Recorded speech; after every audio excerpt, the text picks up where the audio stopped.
Setelah sempat menghebohkan publik lantaran mendaftarkan Citayam Fashion Week ke Direktorat Jenderal Kekayaan Intelektual, aktor sekaligus YouTuber ternama Baim Wong resmi mencabut pendaftarannya. Tak sedikit masyarakat yang mengecamnya. Bahkan kecaman itu tak hanya datang dari masyarakat, tetapi juga dari publik figur hingga pejabat tanah air ikut memberikan komentar menohok untuk niat baik Baim tersebut. Baim Wong mengaku kecewa sampai meneteskan air mata karena niatnya untuk Citayam Fashion Week disalahartikan oleh masyarakat luas.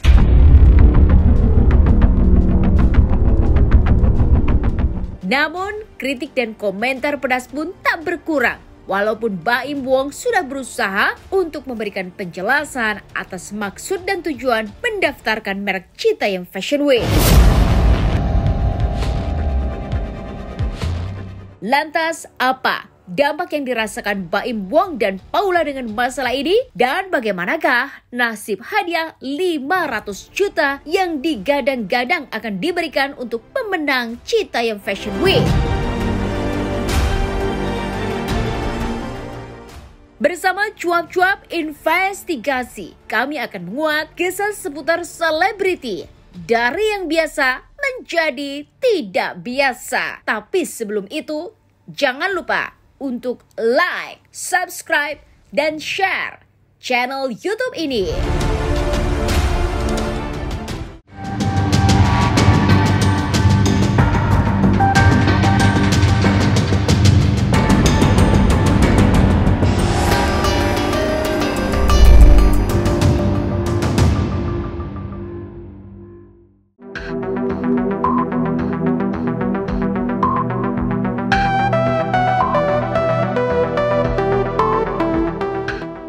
Setelah sempat menghebohkan publik lantaran mendaftarkan Citayam Fashion Week ke Direktorat Jenderal Kekayaan Intelektual, aktor sekaligus YouTuber ternama Baim Wong resmi mencabut pendaftarannya.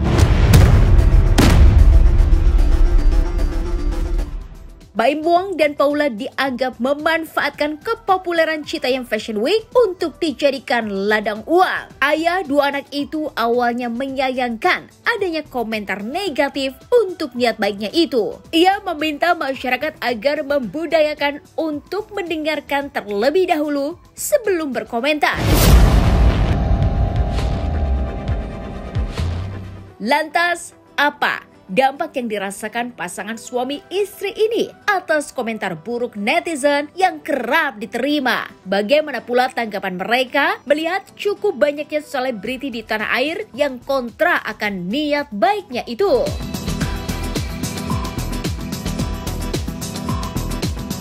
Jujur saya itu nggak baca kalau yang negatif. Saya udah bilang saya itu nggak pernah baca. Tadi aja ada yang bilang cepet tuh, Im lo lihat gak nih dia nih. Lihat gak di lampe ada. Saya mendingan nggak tahu, nggak dengar orangnya siapa, supaya saya masih bisa pikiran positif terus. Dan kalau ketemu orangnya juga saya tidak ada pikiran yang ini orang ini, mendingan nggak tahu saya. Saya dari dulu seperti itu. Malah yang paling saya banyak yang desain ke saya itu sebenarnya dari Pak Ridwan Kamil ya. Saya tahu nggak, saya nggak baca, saya nggak buka, tapi itu banyak banget yang kirim ke saya. Karena saya nggak mau, saya masih harus selalu berpikiran positif sama setiap orang. Bahkan saya tahu tapi semua orang-orangnya. Yang nggak sengaja itu malah Pak Syaroni ya, sama saya. Jadi itu malah saya ketika saya buka Instagram dia di atas, jadi dia lagi. Jadi saya jadi saya baca, tapi cuma dia doang, yang lainnya saya nggak baca. Jadi kalau ditanya sekarang kayak bagaimana masih ada atau enggak, saya nggak pernah baca beneran. Makanya yang tadi dibilang juga, Lame tahu nggak ada dia yang ini juga, jangan ngasih tahu, nggak saya nggak mau. Dari awal sebenarnya ada, cuman setelah saya menjelaskan, banyak sekali tokoh, ustadz, habis itu teman-teman saya yang tadi, saya wajar sih mereka berpikiran beda-beda ya, cuman saya senangnya pada mereka apa?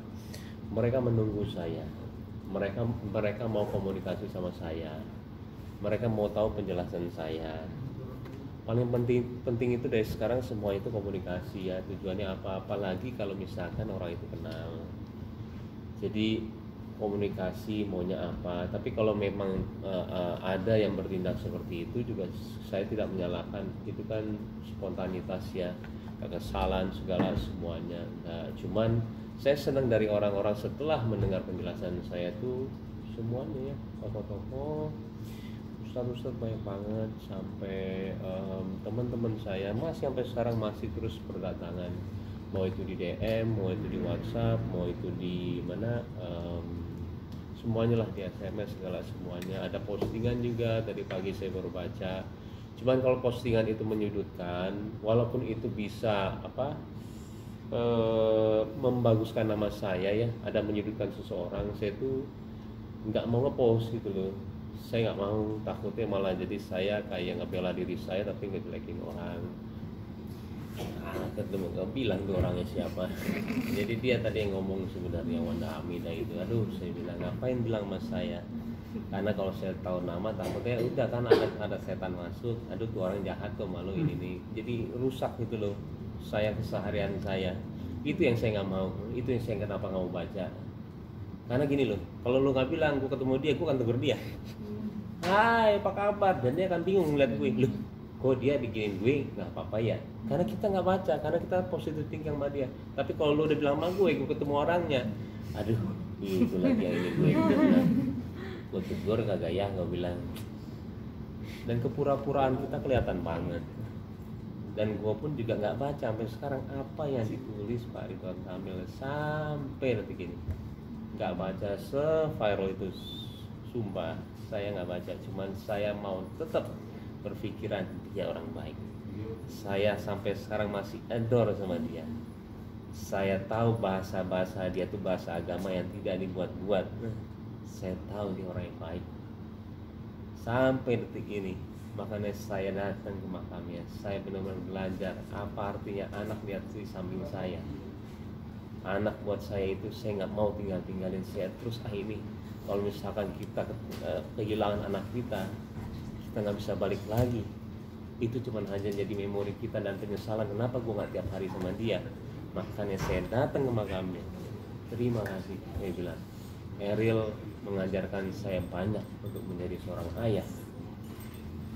Dan sampai detik ini saya masih bilang sama diri saya, dia orang baik. Makanya saya tidak mau melihat, sama mungkin seperti yang tadi ya, saya nggak mau lihat. Biarkanlah semua itu ya udah orang-orang.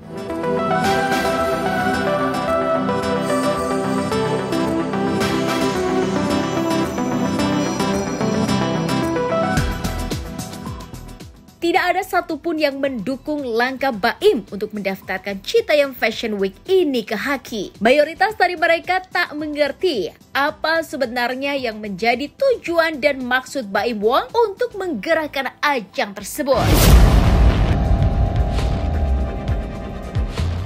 Mencari keuntungan semata menjadi anggapan yang terus tertuju kepada Baim Wong dan istri. Baim tentu tidak habis pikir dengan banyaknya komentar miring yang begitu menyudutkan dirinya. Padahal untuk menjadikan ajang ini sebagai wadah bagi anak muda untuk berkreativitas dan mengembangkan bakatnya di bidang fashion, Baim sampai mempersiapkan uang ratusan juta rupiah yang digadang-gadang untuk hadiah pemenang dalam ajang Citayam Fashion Week ini.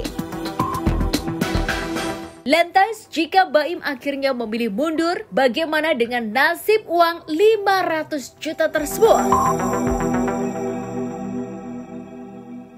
Saya sampai sekarang saya belum memutuskan. Karena kan banyak juga yang bilang 500 juta itu buat mereka, salah lah, 500 juta itu hadiahnya. Hadiahnya, total hadiah yang kita keluarkan. Saya juga tadi mau ada 20 motor sama 100 handphone ya. Kenapa sih gini loh, saya jelasin. Kenapa harus ada itu semua? Yang menarik dari setiap acara itu harus ada suatu hal yang istilahnya menarik buat mereka. Jika istilahnya ya, kita harus bakar uang dulu supaya mereka tertarik. Istilahnya tertarik itu, oh ada hadiah ya, dia datang, ini tiba-tiba acaranya bagus, tiba-tiba dia tahu maksudnya apa, akan menjadilah kayak seperti, oh ini bagus ya ini yang, cuman bagaimana cara kita menariknya, salah satunya dengan itu. Bukannya kayak, toh kita juga nggak salah, apa salahnya kita bagi-bagiin motor, apa salahnya kita bagi-bagiin handphone, nggak ada salahnya. Tapi memang ada sesuatu yang bikin mereka tertarik, walaupun itu juga berbagi, tapi ada maksud yang paling inti dari itu semua. Kita jadiin acara ini buat kalian, akhirnya mereka terasa sendiri kok semuanya. Dan banyak kok yang udah mau gabung ya, istilahnya kayak udah mau saya cerita, dia mau ini, cuman sayang sekali sih saya, sayang bangetnya tuh kurangnya komunikasi, kurangnya mempertanyakan kenapa. Tapi ya sudah sebesar itu, ya sudah, saya bilang tidak ada yang perlu dipertahankan lagi, takut kasihan keluarga saya. Nah, sekarang saya malah coba saya balikin sama kalian, apa yang mesti saya lakuin. Kalau misalkan ada, jadi gini, saya ada di Polres Tengah, kita bicara Tiger Wong Entertainment dulu. Ada yang bilang iya, ada yang bilang enggak.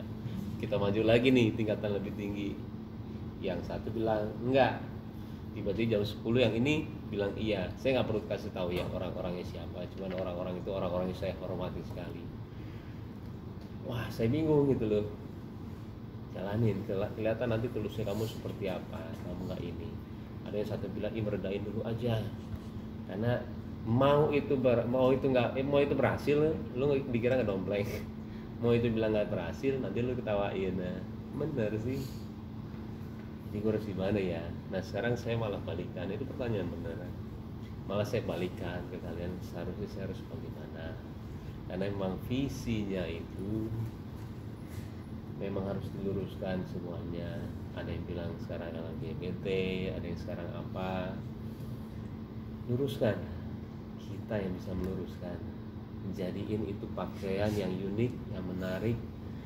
Jadi orang-orang yang datang, yang menjadi kontestan itu bukan pakaian yang seperti itu, tapi dia bisa mendaur ulang dari koran, dari plastik dia pakai. Jadi yang ikut itu adalah orang-orang yang kreatif, nggak perlu jadi orang.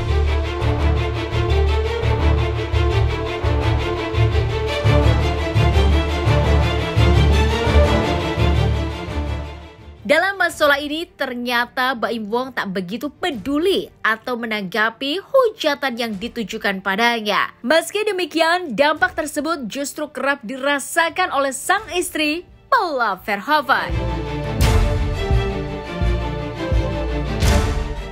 Jangan kemana-mana, tetap di Cuap-Cuap Investigasi. Jangan lupa saksikan Cuap-Cuap hanya di Emo Pecel.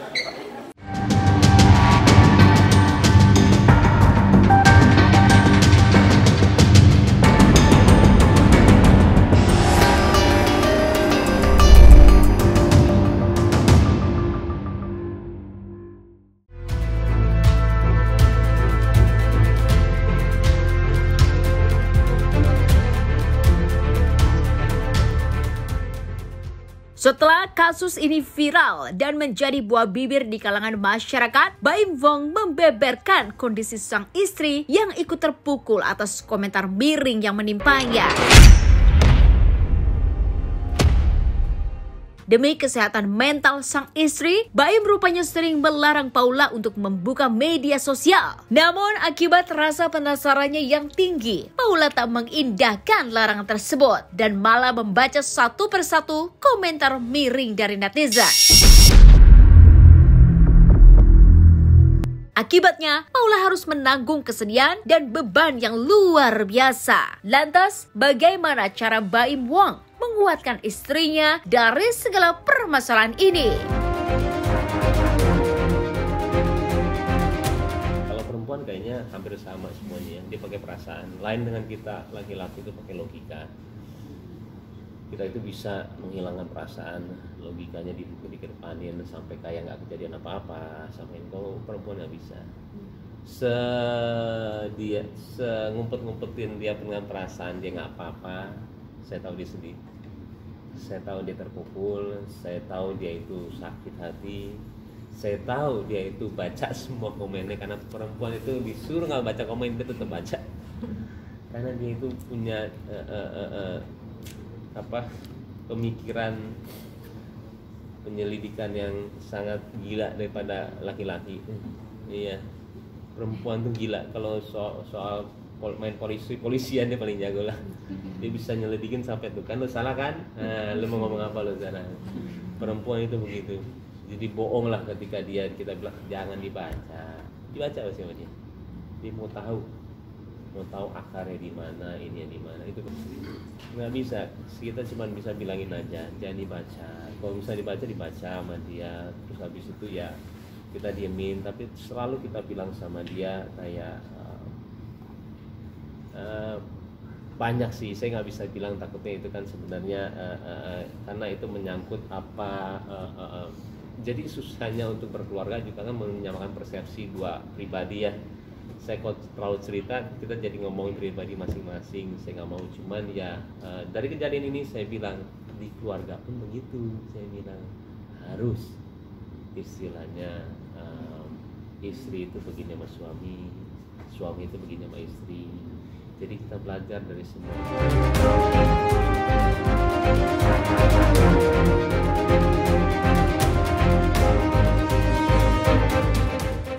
Netizen memang memiliki 1001 cara untuk membuat mental seorang selebriti menjadi down dengan berbagai komentar miringnya. Baim Wong pun tampaknya sadar akan hal itu. Namun ia sama sekali tidak menyangka jika langkah yang diambilnya kali ini membuat ia mendapat serangan bertubi-tubi dari berbagai pihak.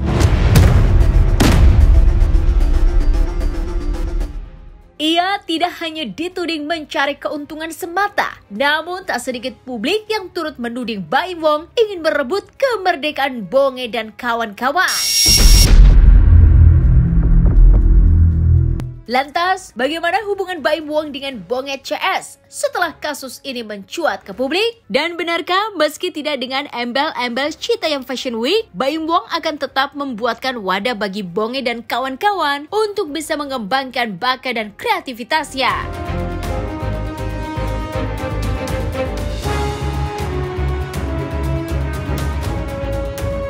Saya bingungnya ada grup yang tiba-tiba muncul dan bicara yang sebelumnya itu grup tidak pernah berkarya, isinya mereka.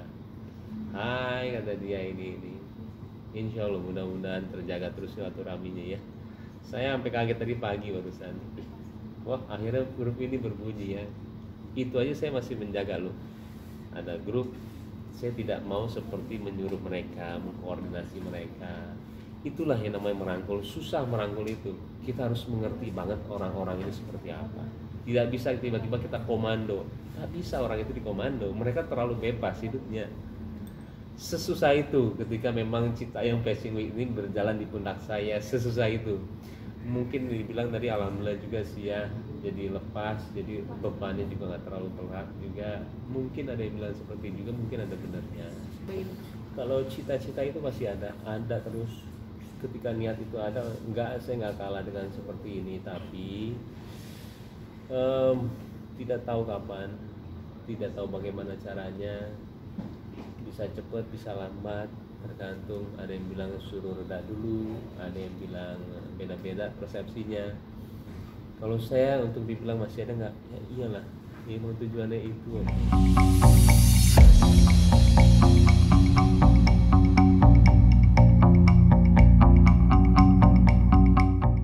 Di balik kegagalannya untuk mendaftarkan merek Citayam Fashion Week, ternyata Baim Wong dan Paula sudah beberapa kali gagal dalam misi kemanusiaan. Lantas benarkah kini Baim Wong alami trauma atas hujatan yang kerap menimpa dirinya beserta keluarganya?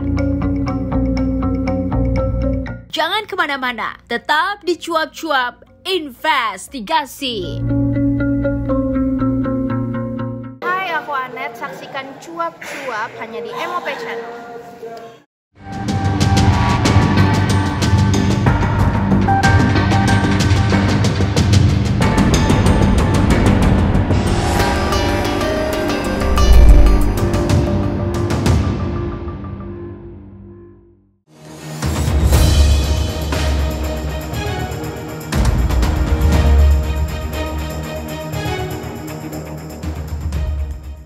Citayam Fashion Week yang begitu menyita perhatian seluruh mata kini telah dibubarkan pemerintah setempat karena dianggap mengganggu lalu lintas hingga menyebabkan kemacetan yang panjang.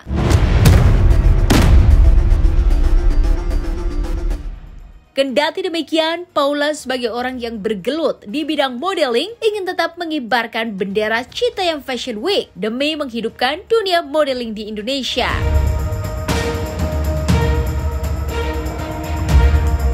Lantas, benarkah Baim Wong akan tetap melanjutkan visi dan misinya untuk mengadakan ajang peragaan busana tersebut?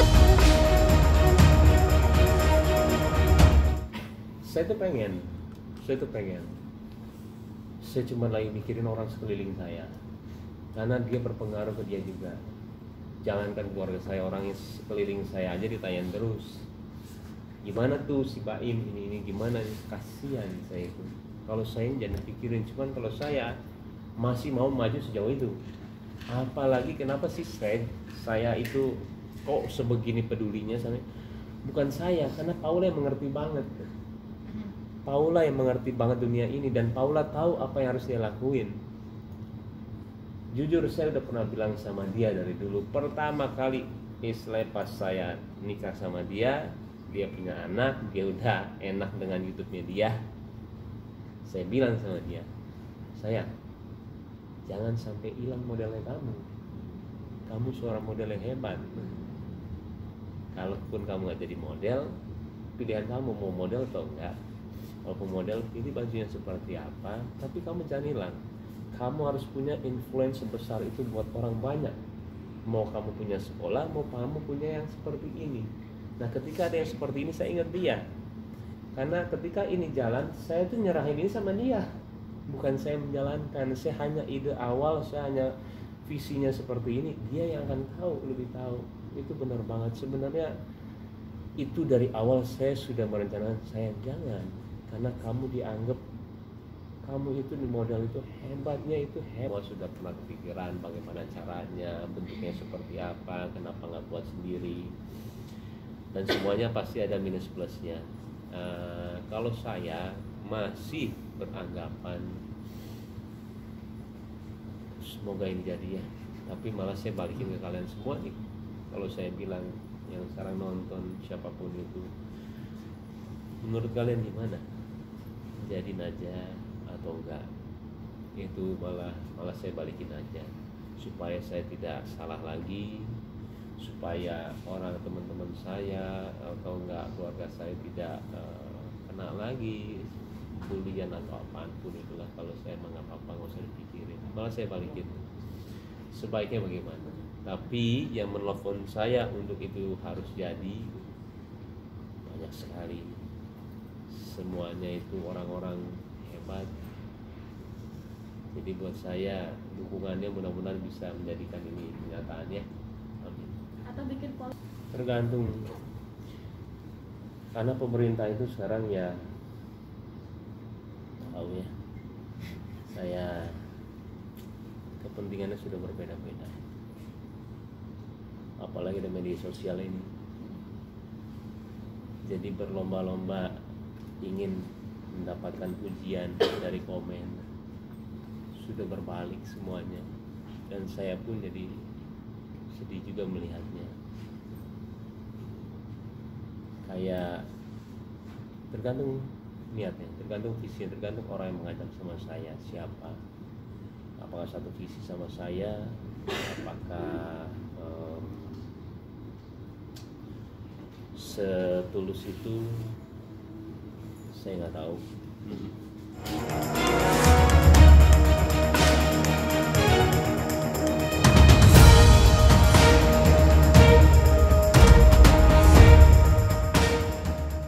Dalam konten-kontennya, Baim Wong dikenal sebagai public figure yang kerap berbagi terhadap sesama. Tak jarang kebaikannya juga sering disalahartikan oleh masyarakat.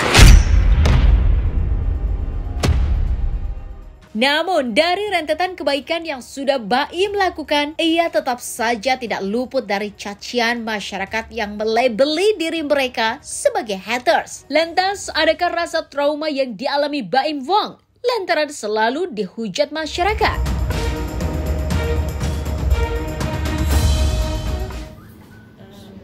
Saya itu sampai sekarang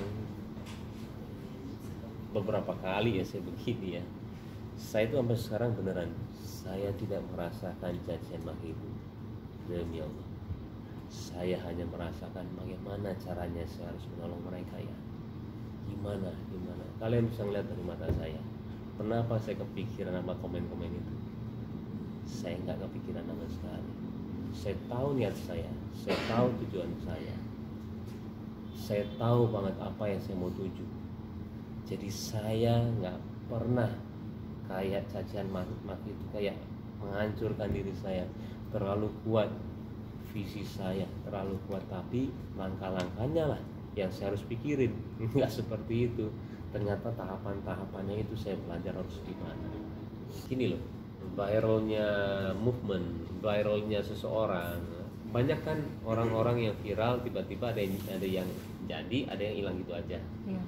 Tergantung. Makanya saya bilang, kenapa waktu itu saya bisa bilang cepat, gerak cepat atau nggak apa? Saya takut movement ini hilang. Kalau movement ini hilang, mulainya itu dari sini lagi. Yang tadi kita dari sini, ngerti nggak? Sekarang tuh ini udah influence banyak kota loh. Ini berhenti aja. Mulai dari mana? Dari jauh banget, dari bawah. Ngomong atu-atu, nanti ini yuk, kita ini yuk, pakai deh ini. Itu yang susah. Sama seperti viralnya seseorang. Ketika dia nggak ngelakuin dengan baik, dia akan hilang gitu aja. Yang pinter-pinter banyak tuh kayak banyak lah, saya nggak perlu sebut namanya. Banyak lah dari yang kebodohan yang dia buat, tiba-tiba dia menjadi sekarang orang hebat ya. Dan saya bilang, dia orang pinter ternyata ya. Sialan benar. Dia bisa menjadikan momen itu up-nya dia dengan skillnya dia mempertahankan, menaikkan tinggi. Tapi kalau dia nggak punya skill, dia akan turun sendiri. Itu dia momennya, ini yang sayang. Momen ini sayang banget, jangan sampai hilang. Udah bangunnya kita nggak tahu dari mana.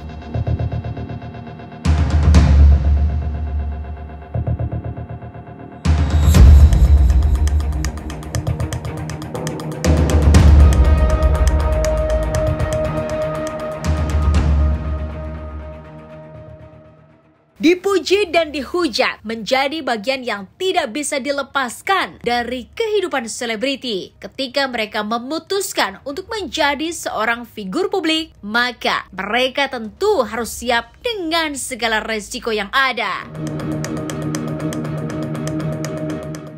Itulah cuap-cuap investigasi sore hari ini. Jangan lupa untuk like, subscribe, dan share channel YouTube ini.